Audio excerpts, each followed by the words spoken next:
You should not celebrate Easter, and I'll tell you why. Most people ignorantly relate Easter to the crucifixion and the resurrection of Jesus Christ in the Bible. However, there is only one mention of Easter found in the scriptures. Right here in Acts chapter 12, verse 4, you can see that Easter is mentioned in this particular verse. This is the one and only time Easter is mentioned in the entire Bible. But let's find out if this is even talking about Easter.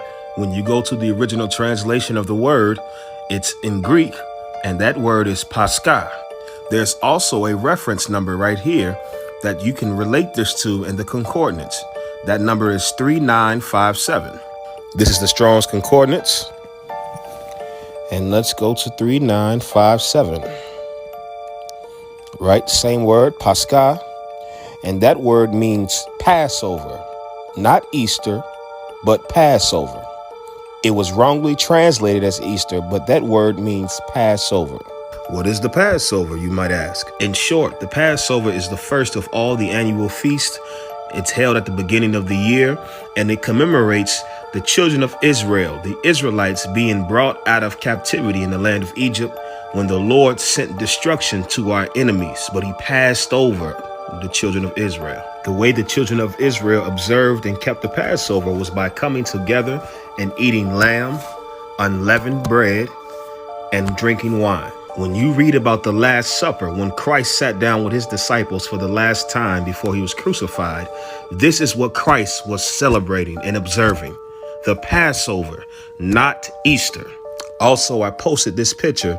It's the most famous depiction of the so-called Last Supper. It was painted by Leonardo da Vinci. I posted this to prove a point. The same people that told you that Christ looked like this and his disciples looked like this are the same ones who told you to celebrate Easter and not Passover. Of course, we know this image is false. Christ was black and all the disciples were black.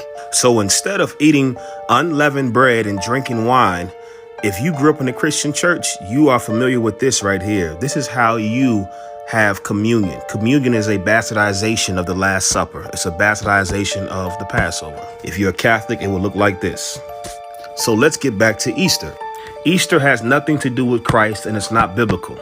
Easter is a Babylonian celebration of the goddess Ishtar or Astarte, and this is her right here. The reason why you find eggs and paint eggs is because eggs is the symbol of sex and fertility, and that's why she has many teats or breasts to symbolize the same thing.